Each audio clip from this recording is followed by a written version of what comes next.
Welcome to the Knife Junkie podcast, your weekly dose of knife news and information about knives and knife collecting. Here's your host, Bob the Knife Junkie DeMarco. Welcome to the Knife Junkie podcast. I'm Bob DeMarco. On this edition of the show, I'm speaking with martial artist and edged weapons specialist, Bryan Cannata. Bryan is a lifelong martial artist with expertise and knowledge in a variety of martial arts, all of which, from what I can tell, are blade focused. He's codified his take on the bladed arts to form a style he calls Kalis Americano. He's a master and teacher of Filipino martial arts, and his knowledge and skills with both American weapons, the Bowie knife, which really drew me in, and that's what got me hooked. Just watch his YouTube videos on the back cut, the snap cut, and mountain man style, and you'll know what I'm talking about. We'll meet Bryan in a minute and talk all about Bowie and other types of knife combatives. But first, be sure to like, comment, subscribe, hit the notification bell, share the show with a friend, and download the show to your favorite podcast app. That's a lot of homework. And if that's not enough, if you want to help support the show, you can do so by going to Patreon. Quickest way to do that is to scan the QR code on your screen or go to TheKnifeJunkie.com/Patreon. Again, that's TheKnifeJunkie.com/Patreon. Adventure Delivered, your monthly subscription for hand-picked outdoor, survival, EDC, and other cool gear from our expert team of outdoor professionals. TheKnifeJunkie.com/BattleBox. Bryan, welcome to the Knife Junkie podcast, sir. Hey, how you doing? Good to be here.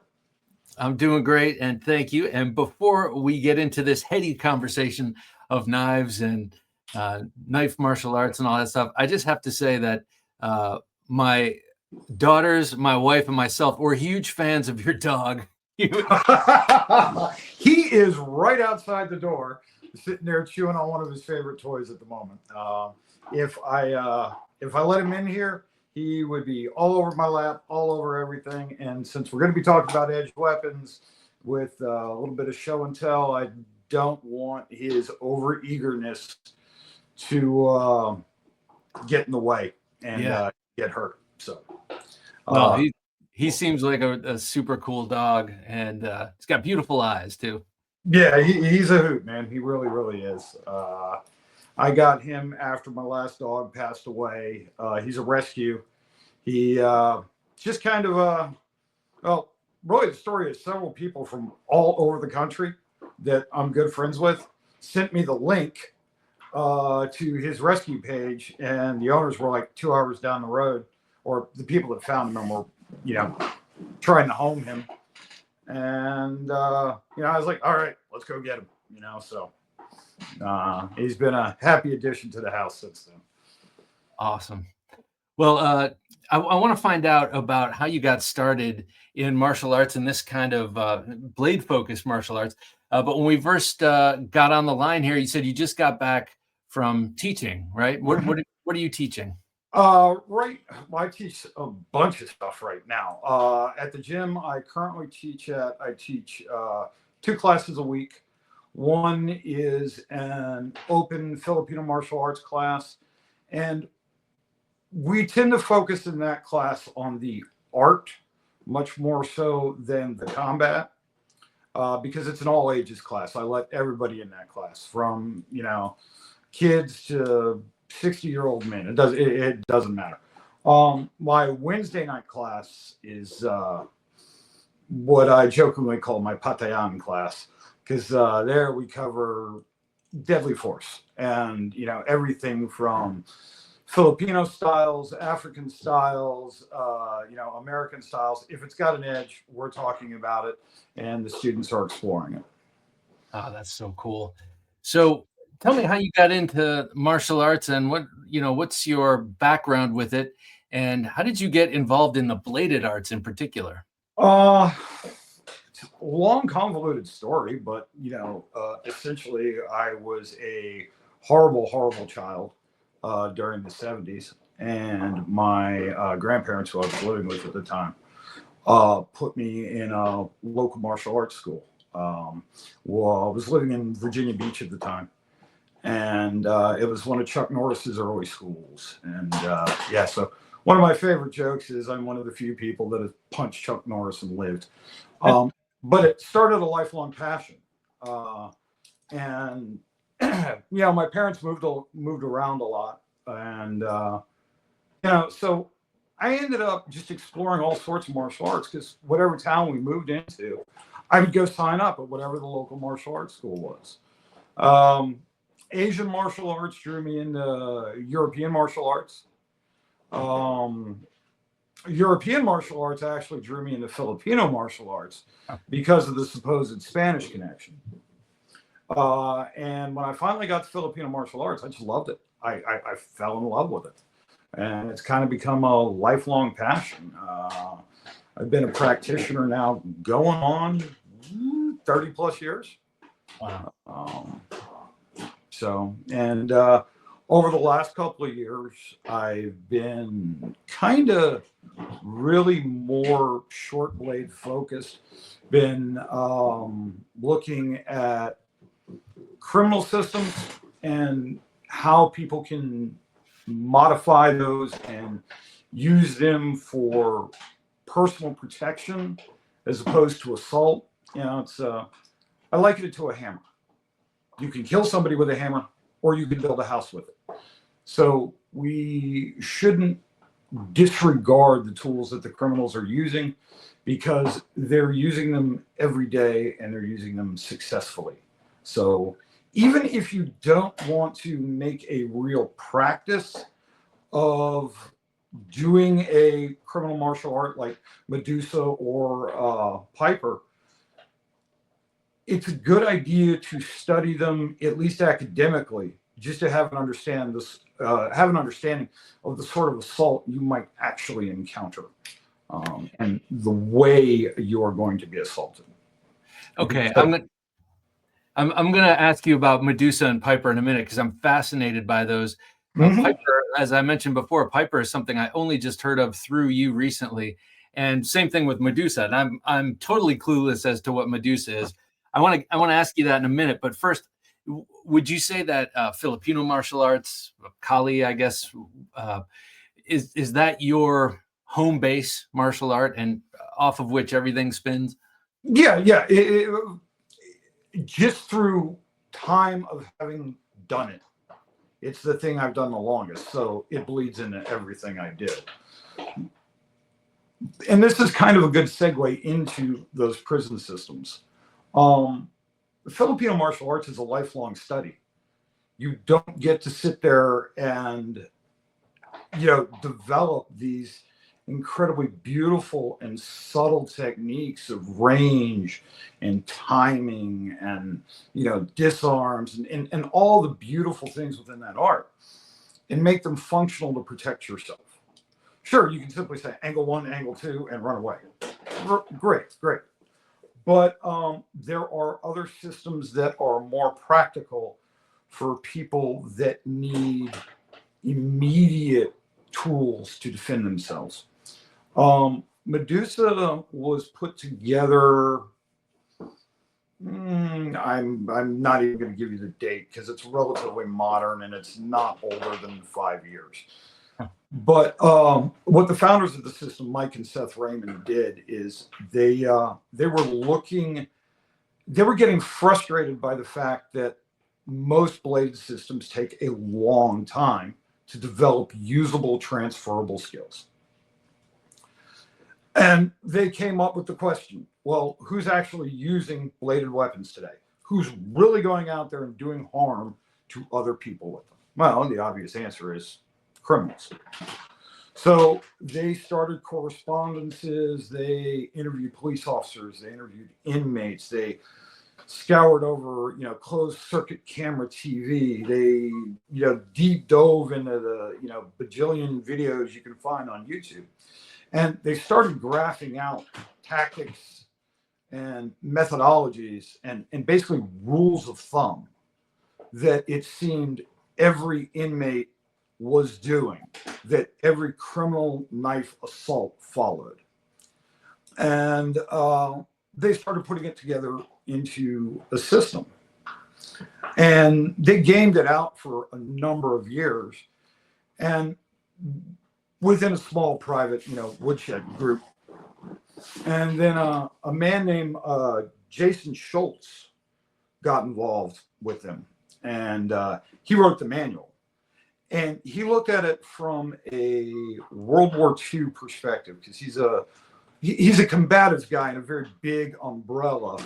But one of the things I don't want to say specialized, because I don't want to pigeonhole him, but one of the areas he's very, very knowledgeable about is the World War II OSS programs and the way they were put together for fast dissemination in a short period of time, giving these people the bare skills that they could go out there in the hostile territory and hopefully survive. And he took that mindset and took all that information and boiled it down into the Medusa manual and the Medusa program now. And that's the syllabus we follow. And it essentially gives you a roadmap to do violence. It gives you a plan that is all gross motor. There's no subtlety, nothing. It's really meant to be taught in like a 6-hour block of time.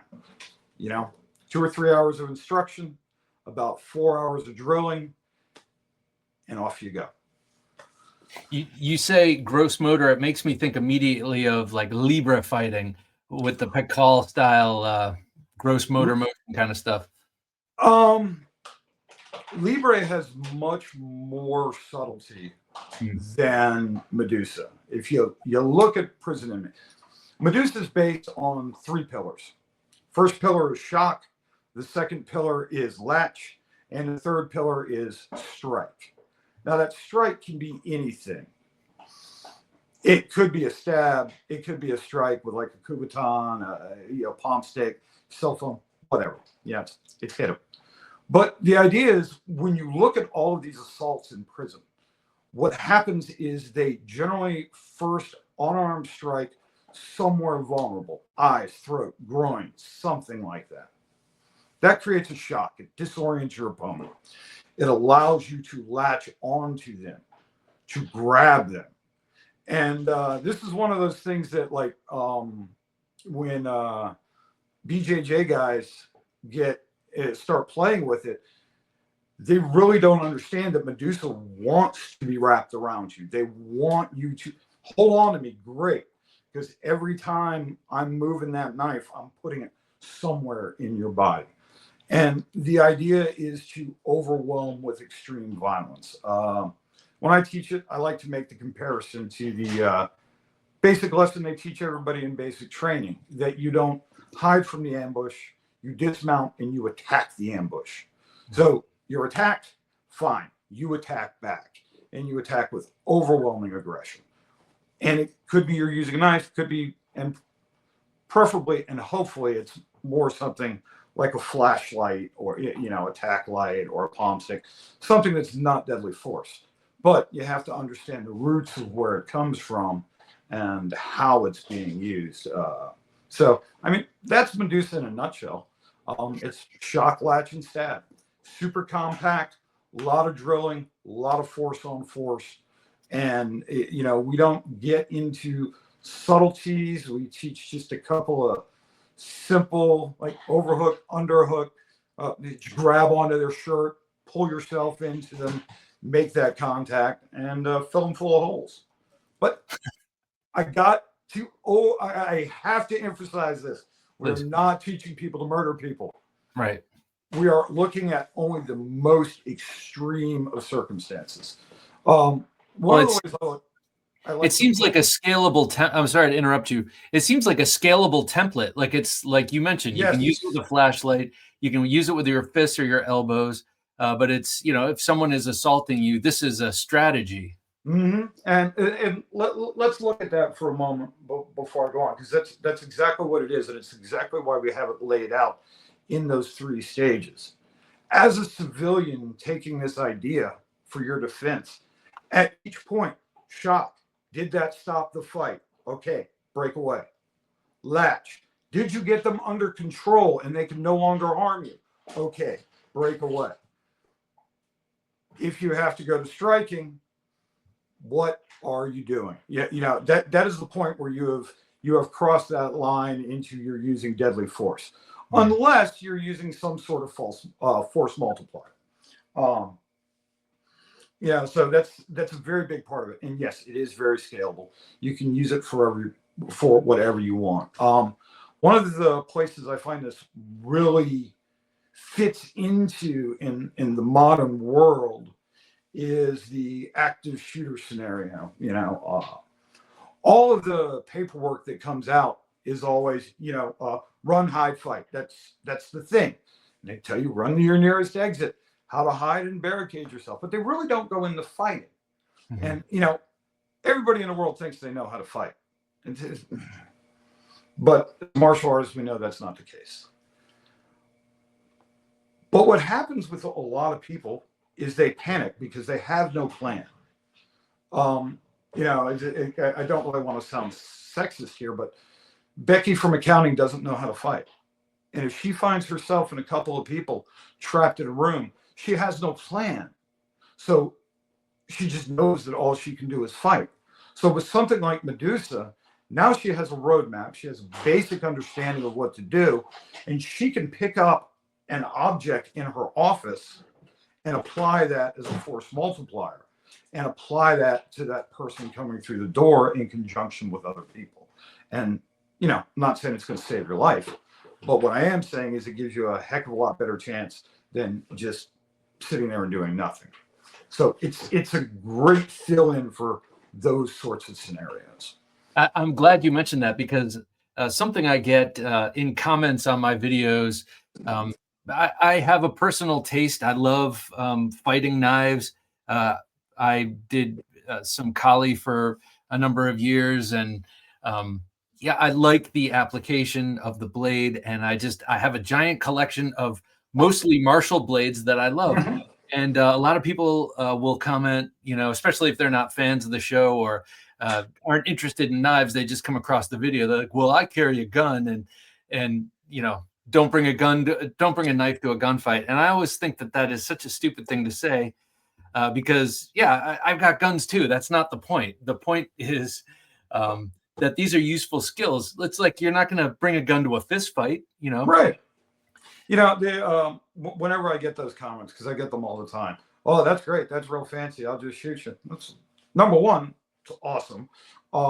Number two, if you see me walking down the street, do you assume that I don't know how to drive a car?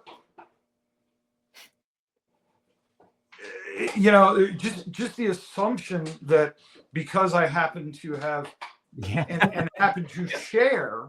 I get what you mean. Yeah. A very small niche of my overall interest in self-defense, and heck, I live in Georgia, man. I think they issue you a Glock when you get your driver's license. I mean, come on. Yeah. I always think it sounds like a slightly defensive and threatened perspective. Well, I don't need to learn how to use these other things. People have only been fighting with knives for the past 100,000 years. I don't need to learn that because I've got a gun. Before we get on to what's that? I was going to say, and there are places in the world. I mean, like I put a lot of stuff out on YouTube and social media that goes all over the world. There are places all over the world that you cannot own a gun. Yeah.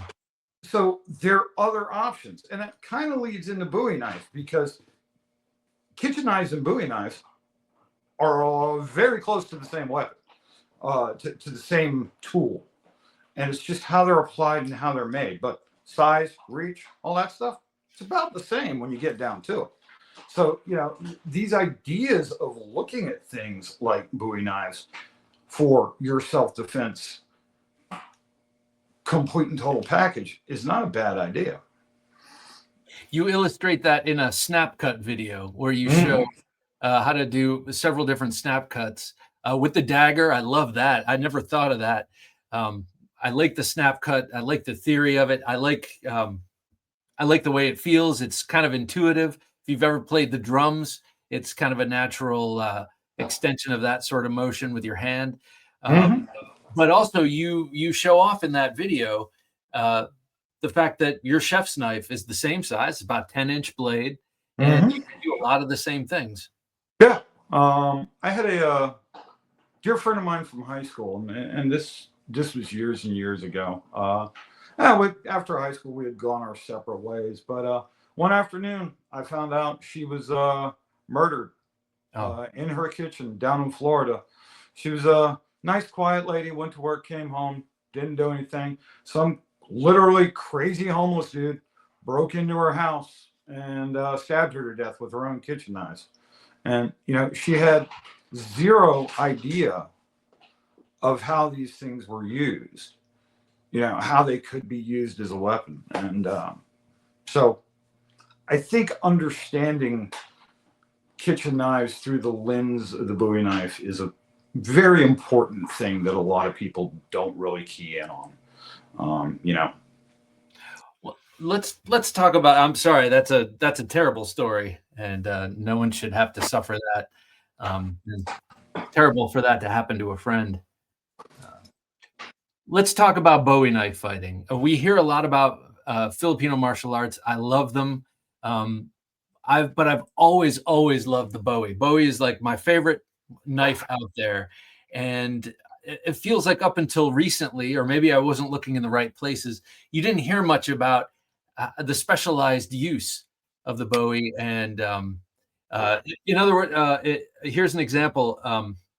I remember the first time I watched Butch Cassidy and the Sundance Kid. They're about to square off for a knife fight, and the big dude has his knife, and I'm like, he's holding it backwards. What's that guy doing? He has no idea. Like, they didn't know to turn the knife around properly on that film set, and that's because I didn't know, And I've been watching a lot of Bowie videos. A lot of them are yours, and there are a lot of complexities to it.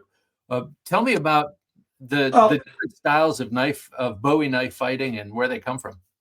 Well, I like to break down Bowie knife fighting into basically two schools. You have the educated, military trained, or fencing school trained person, usually somebody rich, that learned how to use a Bowie knife as a weapon as taught by some fencing instructor. All right. Let's call it educated, for lack of a better term.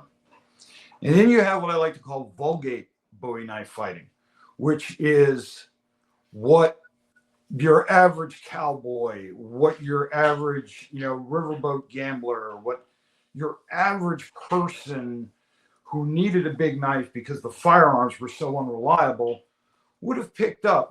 Maybe his older brother showed him a few tricks. Maybe his dad showed him something. Maybe his friends showed him something. Hey, this is a trick that works for me. And that's when you look at the Bowie knife in period. Now, in modern day, we have really another two schools. We have the James Keating, Bill Bagwell, Comtech, where all of that came from. And that also includes Stiers, John Stiers and the K-Bar. His Cold Steel book, teaching a possible method of teaching large knife fighting to the Marine Corps. So you've got that kind of lineage there. And then you've got people like me that are doing actual historical research. And when I teach, I only teach things that I can document from newspaper articles and periodicals and descriptions of the time period and say, this person did this thing.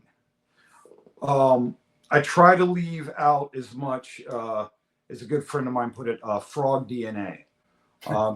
Because what a, for you Jurassic Park fans out there, the big thing is that because we don't know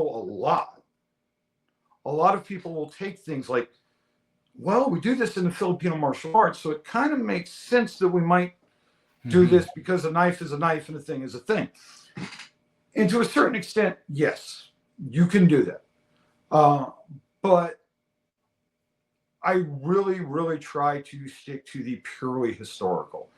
And what I cannot say, this came directly from this newspaper article about this fight, I'll look at a military manual of saber use from the time period and fill in the blanks from period sources that are not necessarily Bowie knife. The main drill I teach, the Hutton Flow, is a Molinet from Alfred Hutton's manual on military saber. But the reason I use that is because it is the perfect platform for teaching that large knife use, just from that one little nugget. So, but that's what's different about what I particularly do. And that's what I'm teaching. Now, personally, I'll take a Bowie knife and do anything with it that seems to work at the moment. A constant exploration and expanding of, my personal expression of, how to use a 2-foot long knife, Well, so Bowie knives, you'll have to forgive me. I'm a Yank. I can't help but say Bowie. But Bowie knives come in a number of different kind of varieties. Some of them are, here's a trainer for the Laredo Bowie from Cold Steel. Some of them are long and slender like this. Some of them are wide and heavy. It seems like they have a number of different uses, and I'm sure there's a lot of crossover with many of them. Here's the thing, and this is something that, like, I preach from the mountaintops. Jim Bowie was probably not a knife fighter. Jim Bowie was a strong, violent, aggressive man. And you take a big piece of steel and you put it in his hand, and he's going to be a nightmare to deal with. Yeah. He wasn't doing, in all likelihood, he was not doing any kind of, I'm going to, Paris 6 glissade down the blade. No, he's not going to do that. He's going to wade in, he's going to block the arm, and he's going to smash you. When we look at the sandbar fight, what did he do? He pulled his knife and he stuck it out to the side. And Major Norris just threw himself down on the damn blade, basically.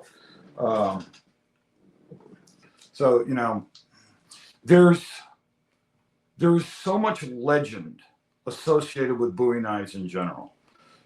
And what I'm trying to look at personally, and the only reason I use the term Bowie knife is because it immediately brings about an idea in your head. Mm-hmm. And it tells you two things. I'm looking at it from an American perspective, and it's a big knife. The reality is, big knives existed way before that sandbar fight. People use them all over. I often say the Bowie knife is America's knife. And by America, I mean North and South America, not just the United States and its frontier. And you'll see different things described the further west you go compared to what you see on the east and the southeast as far as methodologies. But that only makes sense because you've got so many different cultures blending, people with different backgrounds, that you get this wonderful amalgam of edged weapon techniques and dirty tricks. And to me, on that, I like to think of the Bowie knife as America's sword. The Japanese have the katana. You think katana, you think knights, or you think samurai. You think of feudal Japan. You see a cruciform arming sword, and you think King Arthur and Knights of the Round Table and all of that. You see a Bowie knife, and you're thinking New Orleans, Texas, Jim Bowie, Riverboat Gamblers, all that Americana wrapped up in that symbol of a weapon. So show us the Bowie knife that you designed, and tell us about that. Tell us about the design of it, because it seems to incorporate a lot of different aspects of a lot of different styles of blade. Yes, it does. So this is the knife that I had commissioned from Jim Bensinger, the Vermont knifesmith. It is purely a dueling weapon. This is not a tool, although it could be used as one. This is not in any way, shape, or form a period Bowie knife. I have a real nice version of one of those, and I can show you that next too. It's not an actual period knife, but it's very close to what somebody then would have carried. Number one, I really like the Mexican style of blade. This sweeping point. The point's still in line, but with the deep belly and the sharpened swedge, the ability to back cut with this thing is just amazing. It's got enough of a deep belly that you can really slice with it well. The guard on it, I took an inspiration for that. If you look at the Bagwells with their blade catcher guards, they're much wider. And as you can see, these are much narrower and they're integral. So in theory, this is a stronger connection. But the shape is based on European parrying daggers, the shape of the quillions. So that's where I got that from. The handle here is a little bit longer, and it's a curved coffin handle. But the reason it's curved and the reason it's longer is so that I can easily do a number of Filipino techniques, because it gives me a solid puño if I'm in a forward grip, but it's also long enough that I can neck up and take a full on point position with it. It's heavy enough that you can easily go through a limb or bones with it. Somewhere on my YouTube channel, you'll see me doing snap cuts against a rack of ribs with this, and it just glides through them. And, you know, I'm not going between the ribs. I'm cutting the ribs through the ribs with just little snap cuts. So, yeah, that was the idea of this. And it's kind of a traditional length as far as dueling weapons. It's the blade's basically the length of my forearm. So, yeah, if I were to design, and I did, but, you know, if I were to design, you know, my perfect iron mistress, as the stories go, this is it. This is literally my favorite knife in my entire collection. This thing, it was made for me to my specifications by an amazing blacksmith that really understands Bowie knives. And not only that, he is also a Southeast Asian martial arts practitioner, so understood the things that I wanted that related to that. I've been following Jim for a while. Oh, don't put it away, please. I've been following Jim for a while. I love his knives. I absolutely love them. And I think you also got a Gunting from him, if I'm not mistaken. And I've got them sitting right beside me. Oh, I want to see that in a minute too. But before you put this away, I just want to comment on, I love the curved coffin handle, because I'm a huge fan of the coffin handle in general. Not just how it feels in hand and how sure it is, because it widens out. But I love the way it looks, and to have that curve, it's a really, I don't know, it's clever in terms of how it looks, but I can tell that it's got to feel great in hand. And like you said, it gives you all this versatility. Mm-hmm. You can use the puño, but it also gives you that sort of heel for sort of snapping, chopping motions. I love the quillions. I'm a big sucker for Bill Bagwell's, knives, and that evokes that for sure. And then that deep diving belly reminds me of some of the Filipino blades, like behind me. and then that long Spanish clip sharpened. I mean, this thing is it's a masterpiece. I think it's so beautiful. Yeah, he to date he's sold one other. Oh, a lot of people like the design, but they get a little twitchy when they hear the prices. So he's actually trying to figure, but here's the thing. Because of that, he's trying to figure out easier ways to make them so that he can sell them at a price that he would sell one of his normal Bowies, one of his Ruinations. So I love that Ruination. oh yeah. That is so gorgeous. I have it's not really a Ruination. It was something he made on a lark for a show, and it never sold. He put it up online after the show, and I was like, I want that. I want now. And this is it. Oh, I love this bird handle, bird head handle. The handle's walnut. You know, it's got a much shorter clip, and it's definitely a shorter blade. But this is something you can easily see somebody in the early 19th century walking around stuffed in their sash, you know, as they walked around the streets. As much tool as it is weapon, as opposed to the other one, which is purely a dueling weapon. And I love this thing. This too is just super quick in the hand. You can, and like all his stuff, it's razor sharp when it gets to you. Scary sharp, actually. man. And if I'm not mistaken, just from drooling and over the pictures of his knives, I'm talking about Jim Benzinger. If you're just tuning in, they all seem like they have sharpened swedges, which makes me. I love that. I love that. Sort of. They are either zero ground or they're sharpened, and there's a little bit of a difference there. Like I believe when you were talking Lynn Thompson, he was talking about how the edge is designed so that the reason his swedges are done is to reinforce the point. With Benzinger's knives, they're distally tapered, and one of the wonderful things about having a handmade knife versus one you buy off a production line. And I'm not saying that production line knives are not good to own. I own a bunch.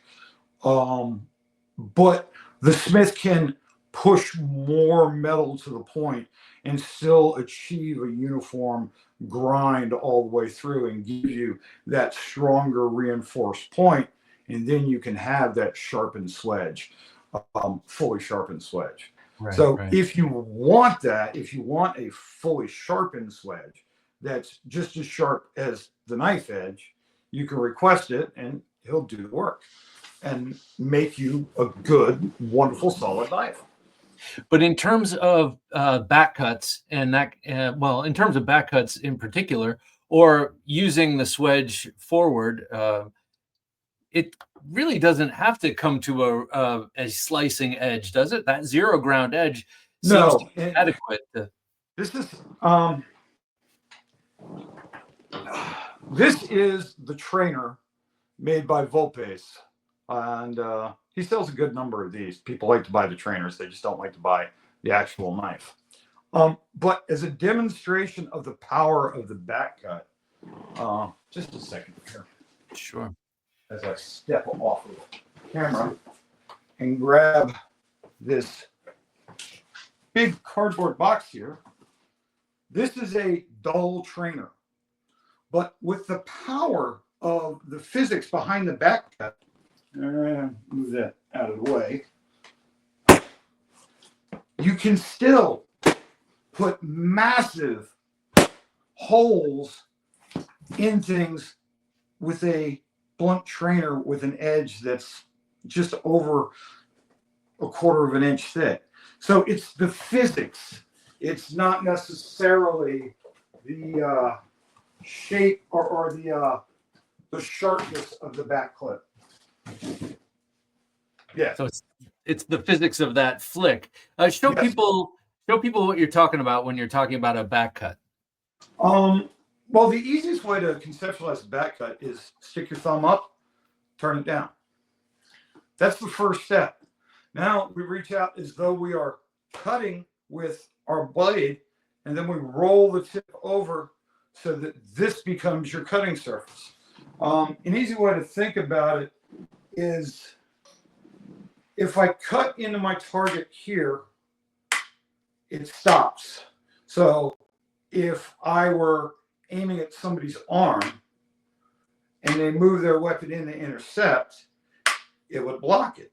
But if I roll over, I'm now able to cut to the forearm around the blade without them being able to parry it, without a lot of extra work. It seems like it's very, very quick, and it's elusive too, especially coming in with that sort of angle one slice or cut that you're doing, and you roll it over. It seems like it's happening over here, you know. Well, and to the best of my knowledge, this comes out of, and this is supposition. I can clearly state that it is directly related to saber fencing and use of military saber, because you would cut, and as they would block, you would roll the saber over around their block and still be able to hit them in the chest. But interestingly enough, with European two-handed swords, they have what's called a false edge cut, where you literally roll the sword over and hit with what's known as the false edge, or what you and I would call the secondary or back edge. And you'll see that in a lot of longsword stuff. Particularly great for hitting the hands, because even the Europeans knew that these are great targets. So what is Mountain Man style? Mountain Man style, really delves into that whole Vulgate thing. I first heard of it when I was a kid, and like way before I was ever really interested in a lot of edged weapons. At that point, I was still really focused on, traditional martial arts.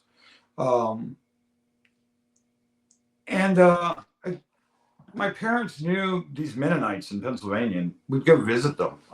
We lived in New Jersey at the time, so it's, it's not a huge trip. And he was a Mennonite preacher, and he was fascinated with the fur trapper trade all up there, all along, the Canadian border.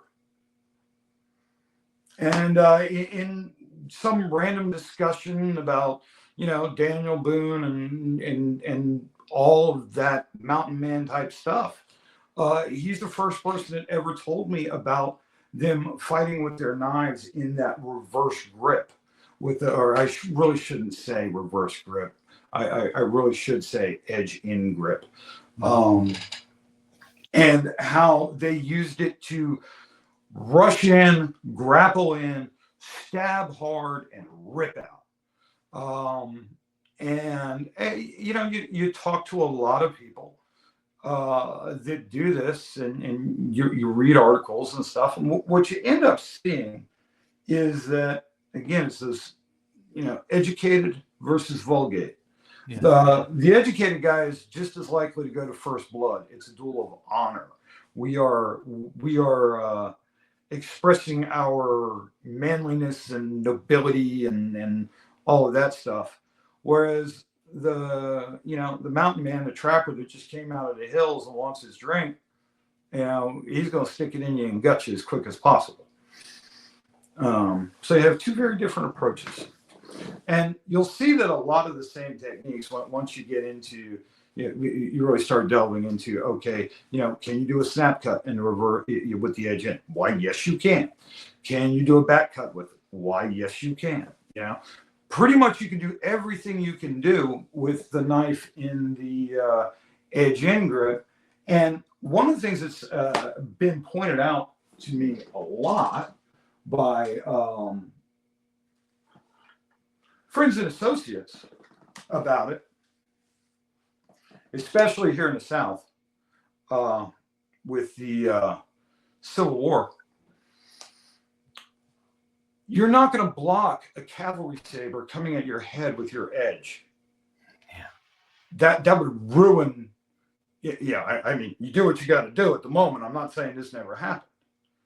But if you have the knife turned around with that big, heavy steel back to meet their edge, then you can flick out. It's all right there. And then when you stick it into something, like I said, you can use all of your large muscles to successfully pull this knife out and leave a giant gaping wound.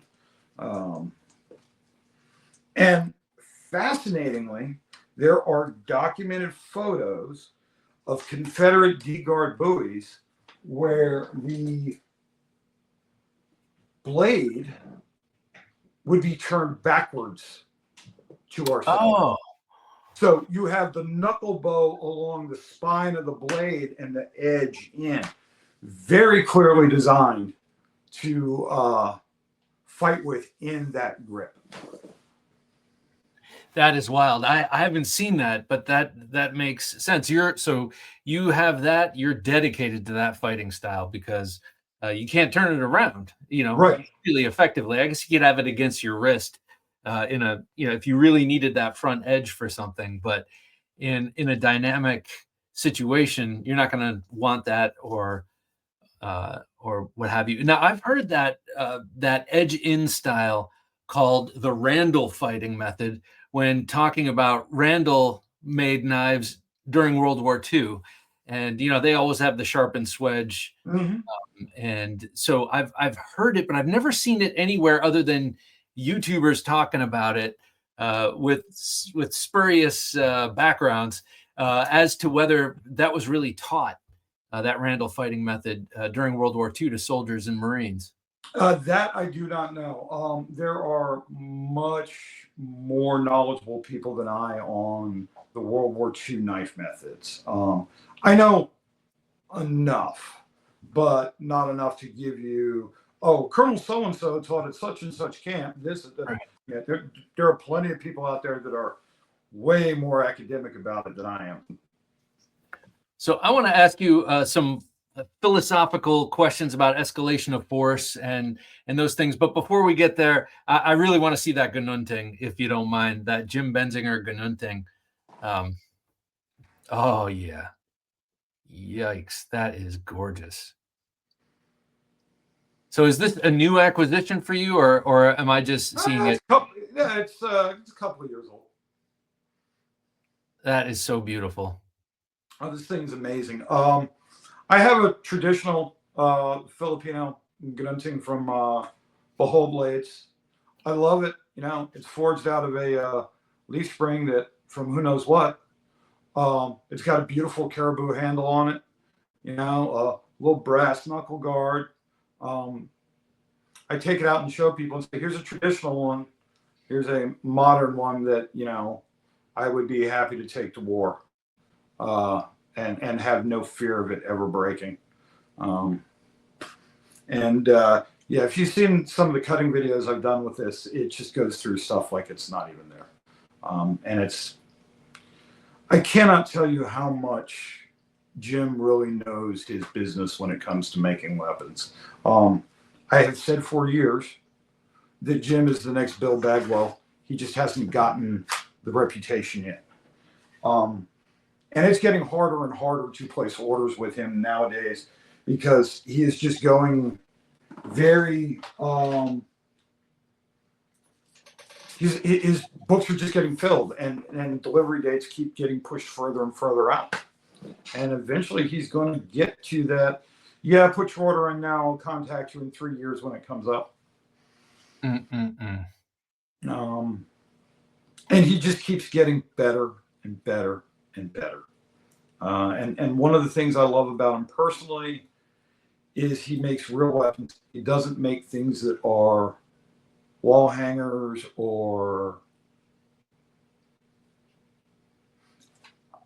I could give that to a a Filipino Marine, and he'd go, throw the issue one away. I mean, it's Yeah, so no kidding. amazingly good. I joked it's my zombie apocalypse sword. So you want to talk about? Yeah, I want to talk about escalation of force. I want to talk about, the realities of using a knife in self-defense. It almost seems to me, and this is based on, I don't know, just maybe stuff I've read, but it seems like people are almost more accepting of guns than they are of knives, because knives are so personal and they require a certain amount of brutality. Guns kind of give you a standoff range that makes it a little more acceptable. So, what's your philosophy of how you escalate the force needed to defend yourself? All right. One of the things I tell all my students is that if you find yourself in a situation where using a knife is your only option, understand that using that knife is the exact same thing in the eyes of the law as using a gun. It's a tool for deadly force. It's not, I'm going to shoot him in the leg and hope he lives. I'm not going to minimize my damage by stabbing him in the leg. There are, excuse me, there are plenty of stories running around the FMA community about somebody going, oh, I'm just going to pop him in the leg and teach him a lesson. And he nicks the other guy's femoral artery and he's dead in a few minutes.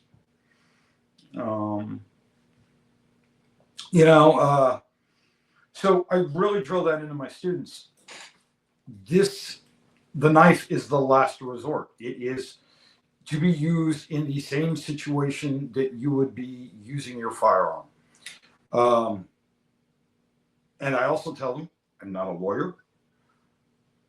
I tell them to skip a seminar sometime and go spend, $100 with a self-defense lawyer for an hour and learn about the laws and escalation of force in your jurisdiction and the jurisdictions that you typically travel in. Like I live on the border between Georgia and South Carolina. So I kind of have to know both. What's acceptable here, what's acceptable there. Now, general rule of thumb is, use the amount of force necessary to stop the threat. And that doesn't mean to kill the other person. It means use the appropriate amount of force for the given situation.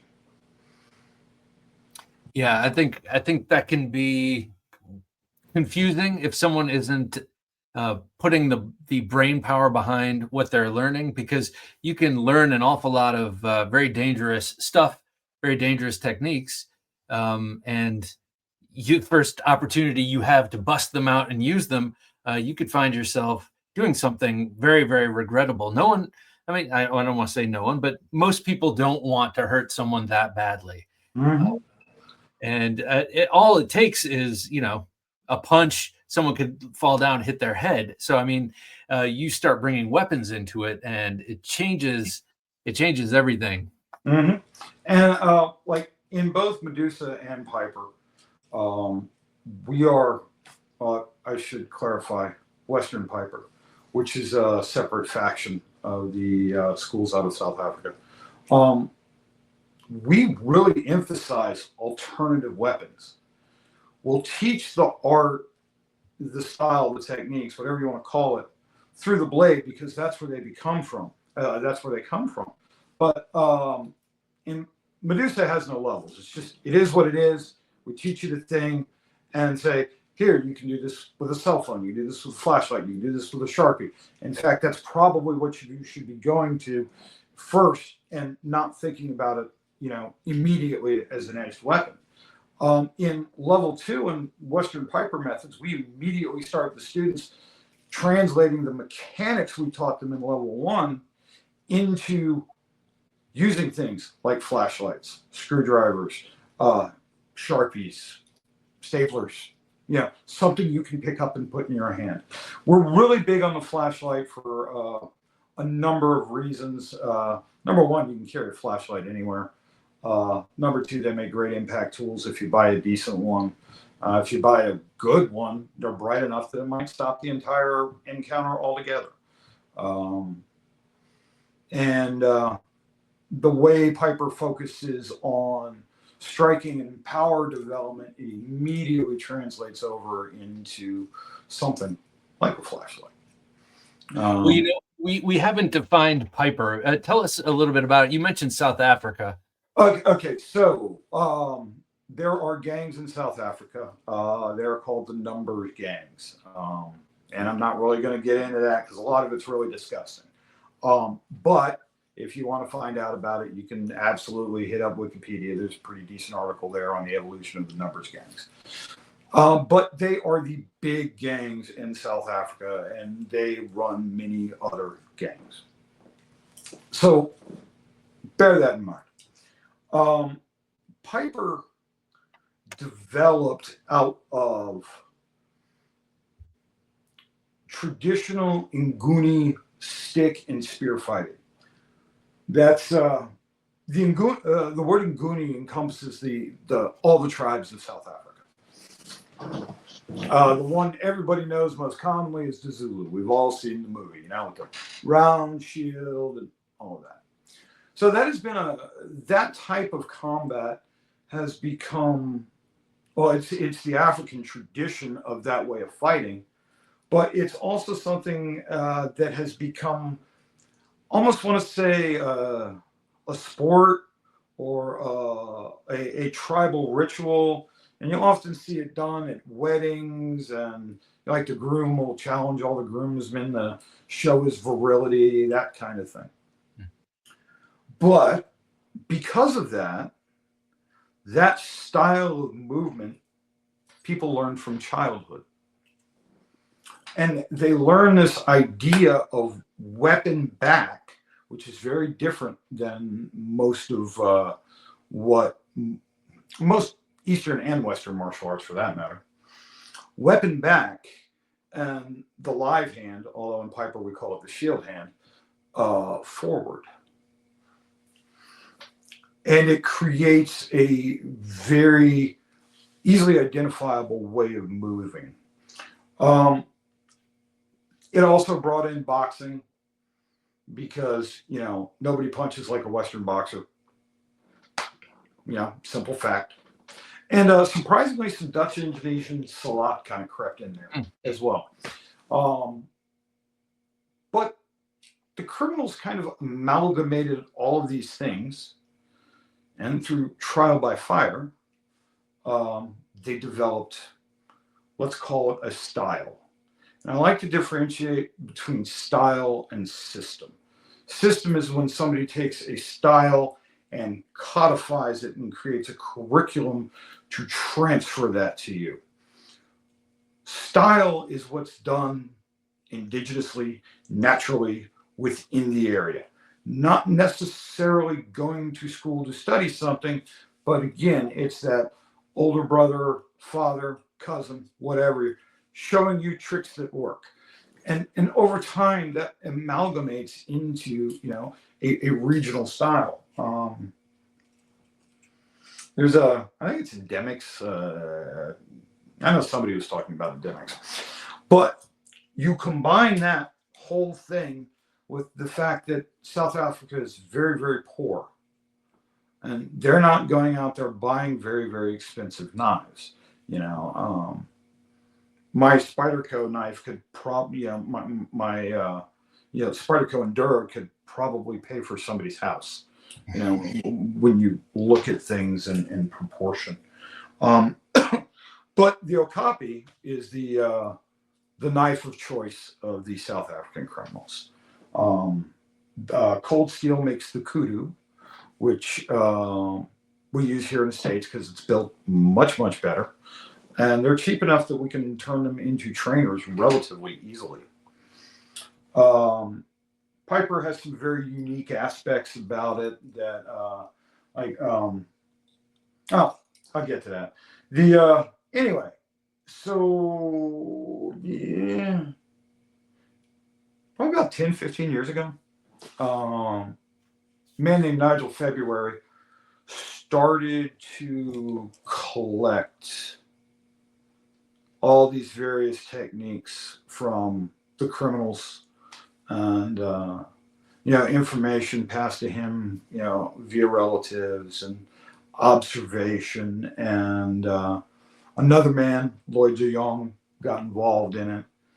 And the original intent of the Piper system was they called it the criminal simulator, so that you could take your martial art that you were studying and figure out how to use it against somebody that was doing these street techniques. Well, it kind of grew from there and grew on. And eventually, Nigel and Lloyd parted ways. Lloyd moved to Europe from Africa, and he began teaching Piper there. And eventually he started coming over to the States and teaching people in the States and doing some virtual lessons and all of that once he went back to Poland. And he had a group of people here, Dean Franco, who's the head of Western Piper Methods. They were trying to create a syllabus that taught these principles of Piper to a culture that didn't understand the movement. And that's really a big deal. Piper uses a lot of falling, and I don't really want to use the word falling. I hesitate. Lloyd described it best one day as weaponizing the stumble. And it's really about barring your opponent's balance. It's about creating this incredible chaos around your opponent, creating executive overload, and you just have no idea what to do because it's so rapid and it's coming from so many different angles. And again, this is originally basically an ambush system or a dueling system inside the prisons for, dealing with gang business and all. But there's a lot of really good lessons you can learn from it.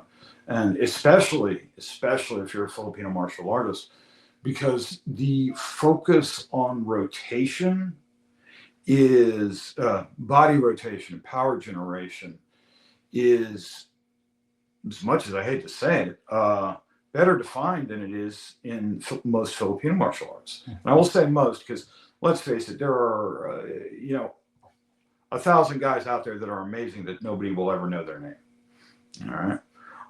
The other thing it does is, outside of perhaps Balintawak, I've never seen a Filipino martial art that actually really used the live hand in sparring. 99% of the time we'll see a little bit of batting, or they're just holding him back here while they're, whereas Piper very actively uses it. And part of that comes all the way back to the shield work and using a shield to intercept your opponent, to blind your opponent, to strike your opponent. And they just translated that without the shield.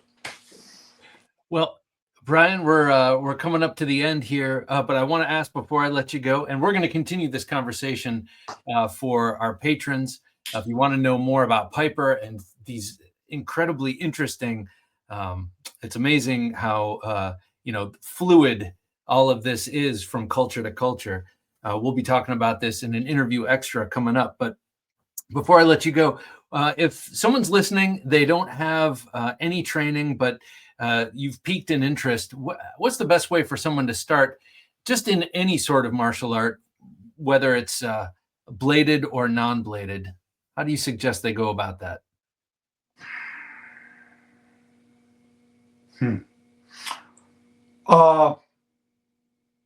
Honestly, if you're just starting out and bladed martial arts are really cool, find the local BJJ school. Find a local judo school. Often they're the same place. Do one of those. Get your start there. Edged weapons are a thing, but it's only a very small part of the entire being able to defend yourself. And when it comes to being able to defend yourself, a good BJJ school or a good judo school, you can either choke somebody out or hit them with a planet. They are both, Yes. they are both very, very useful skills and a wonderful place to start. And if you've got kids, I highly recommend BJJ over judo simply because it is much more controlled in the beginning and you are less likely for your child to be injured, but they will still develop amazing skills that will help them if they choose, no matter what martial art they choose to continue with. Awesome.